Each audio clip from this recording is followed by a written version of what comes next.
Vamos iniciar aqui a nossa aula falando um pouco sobre assimetria e curtose, tá? Esse tema aqui, ele fecha a nossa unidade de medidas descritivas, certo? A ideia de uma distribuição assimétrica ou não assimétrica é fazer uma relação entre a média, mediana e a moda de uma distribuição, tá? Quando a gente vai fazer uma distribuição de dados, a gente vai determinar os valores da média, da mediana e da moda, a gente tem aqui três possibilidades. Primeira possibilidade aqui é uma distribuição chamada de simétrica. Numa distribuição chamada de simétrica, a média, a mediana e a moda são iguais ou praticamente iguais, vamos assim dizer. Tá? Então, o modelo de representar isso graficamente é essa curva simétrica que vocês estão vendo.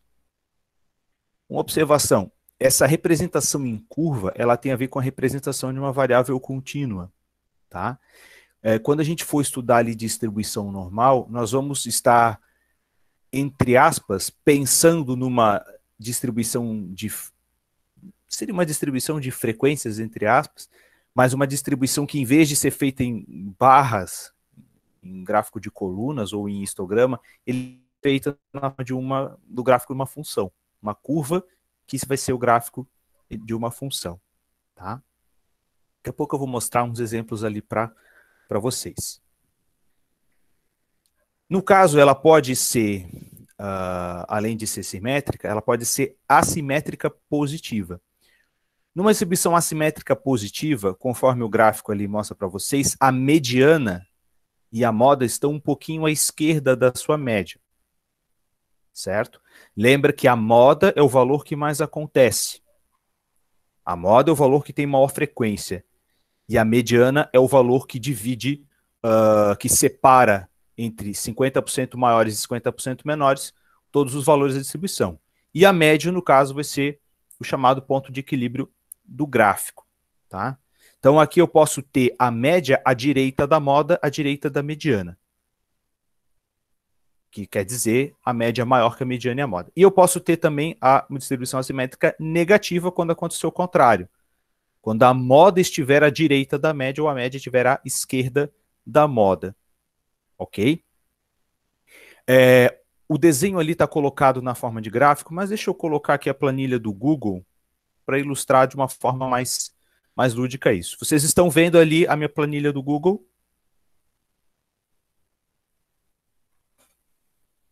Estão vendo aqui? Tá. Esse exemplo de distribuição que eu fiz ali, ó, eu fiz supus ali uma distribuição em histograma, mas vocês observem que esses dados aqui, ó, tá vendo? Ó, essa distribuição ela é perfeitamente simétrica. A média, a mediana ali estão bem no meinho, certo? A esquerda e a direita dessa média, o tamanho da barra é exatamente o mesmo, então é uma simetria perfeita, vamos assim dizer.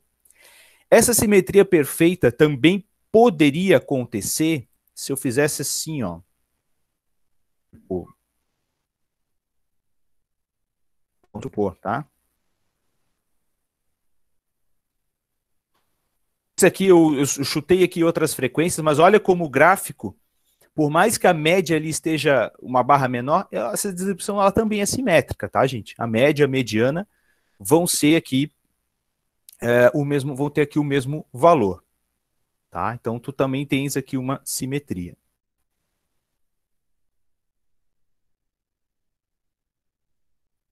Tá? Ok, gente, aqui?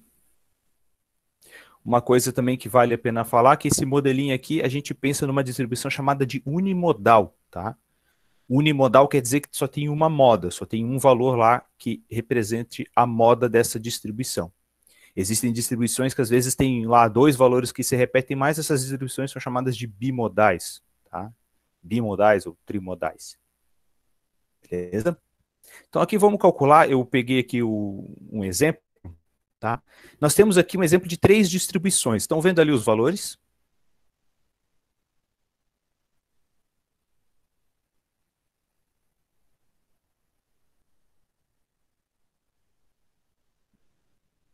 Tá. Então, Então, gente, ó, aqui o exercício, o exemplo, na verdade, já colocou aqui os cálculos de todas essas três distribuições, esses cálculos referentes à média, à mediana, à moda e ao desvio padrão amostral, S, tá? Então, vocês observem que na primeira distribuição, nós temos uma distribuição perfeitamente simétrica. Ó. A média, a mediana e a moda são todos iguais. Ó. Então, isso tem uma simetria perfeita aqui. Beleza? Na segunda distribuição, se vocês observarem, nós temos os mesmos valores, exceto para o 14 e para o 18. Exceto aqui para o 14 e para o 18, que ele botou aqui 30 em vez de 12. Quando eu mudei ali para o 30, ali afetou, obviamente, a minha média, a mediana e a minha moda, mas afetou de tal maneira que a média ficou menor que a mediana, a média ficou menor que a mediana, e por sua vez é menor que a moda. Então aqui eu tenho uma distribuição assimétrica, assim, só que no caso, uma distribuição assimétrica, vai ser no caso aqui, negativa. Tá? Enquanto que na terceira distribuição, ele simplesmente troca o primeiro 12 aqui pelo 30, o cálculo ficou, a média ficou 11,1, mediana e moda, mas aqui acontece o contrário. A média ficou maior que a mediana, ficou maior que a moda. Ok? Então, aqui no caso, eu tenho uma assimétrica, eu tenho uma distribuição assimétrica, assim, positiva. Tá?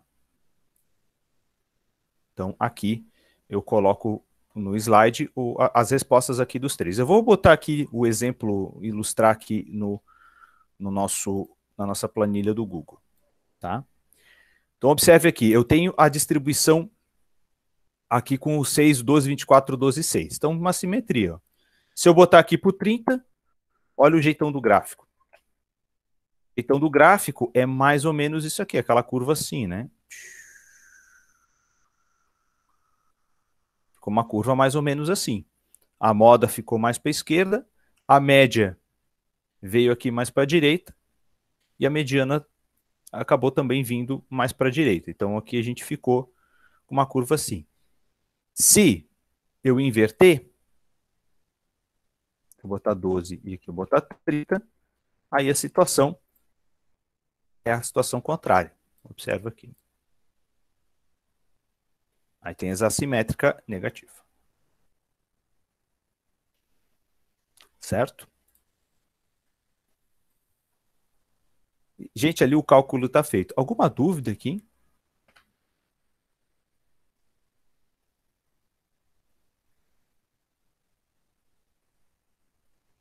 Tranquilo? Tá. Tá. Pessoal, aqui no slide aqui, tá, faltou colocar o... Eu me lembro aqui, só um instantinho aqui. Vou voltando aqui, tá? Tá. Eu acabei esquecendo de colocar ali sobre coeficiente de... Eu vou colocar ali no... Eu vou colocar aqui no Open Board, tá? É que aqui, ó, tem que acrescentar depois. Além da definição, a gente tem o que a gente chama de coeficiente de Pearson, tá? Deixa eu escrever aqui. Então, que coeficiente de Pearson? Na verdade, coeficiente, o Pearson tem vários coeficientes dentro da estatística. Esse aqui é o coeficiente de assimetria. Tá? Coeficiente de assimetria. Tá? Esse coeficiente, na verdade, gente, existem várias formas, se vocês forem pesquisar, existem várias formas de se calcular esse coeficiente. Tá? Existem várias maneiras de se calcular esse coeficiente. Uma dessas maneiras de calcular esse coeficiente é fazer essa continha aqui, ó. Tá? Tu pega lá 3 vezes, tu faz uma conta assim, ó. Tá? 3 vezes a média menos a mediana dividido pelo desvio padrão. Desvio padrão pode ser o amostral ou pode ser o populacional. Lembra da diferença do desvio padrão amostral e populacional que a gente falou?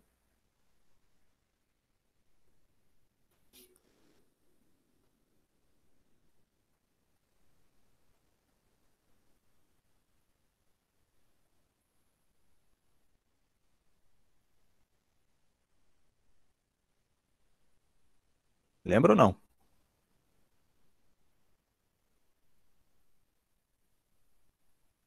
Lembra? Que tinha diferença, lembra do denominador, né? Desvio padrão amostral era dividido por n-1 e o populacional era dividido por n, que uma diferença teórica em estatística, numericamente, dependendo da situação, essa diferença é irrelevante. Tá? Inclusive, isso está escrito lá no material. Gente, esse aqui é um coeficiente de Pearson, tá? Existem outros. Existe um outro, por exemplo, em tu não tem o 3 e no lugar da mediana tem a moda. Fica x menos a moda dividido pelo desvio padrão. Mas aí são várias formas de se fazer cálculo. A ideia aqui é usar aí um coeficiente que seja, com qual seja mais prático trabalhar. Esse é o espírito da coisa, certo? Então aqui, ó, só complementando, quando eu tenho esse coeficiente aqui, se eu tenho aqui essa assimetria, se ela for 0,15,1, tu tens o que a gente chama de uma assimetria moderada. Tá? Se esse coeficiente aqui, gente, se esse coeficiente aqui não é zero, então é porque existe uma assimetria aqui na jogada. Né? Observa, se o x for igual à mediana, esse coeficiente é zero. No caso, a distribuição é simétrica. Tá? Só para reforçar. Mas se não for zero e ele em módulo for entre 0 e 15 e 1, é moderada. Se for maior que 1, a gente chama de uma simetria forte. Tá? Isso conforme esta formulazinha aqui. Se vocês forem pesquisar, vocês podem encontrar outros cálculos aí no meio do caminho. Tá?